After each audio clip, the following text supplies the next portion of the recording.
Әлем нарығындағы мемлекеттердің алтын қорының 4-тен 3-і Американың қолында болады.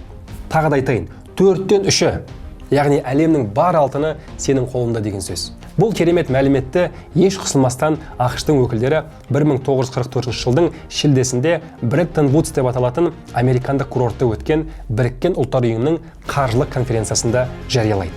Бұл жиында американдықтар былай дейді: жігіттер, ренжімеңіздер. Мына абыр-сабырдың ішінде қай алтын кімдікі екенін түсінбей қалдық.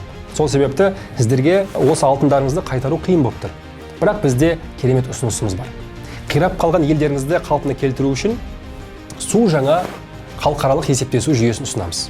Нақтырақ айтқанда, алдағы уақытта өз ұлттық валюталарыңызды қайтадан алтынға байларыңыз екіталай.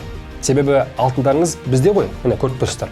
Сол себепті бұдан былай ұлттық валюталарыңызды алтынға емес, ақш долларына байлаймыз.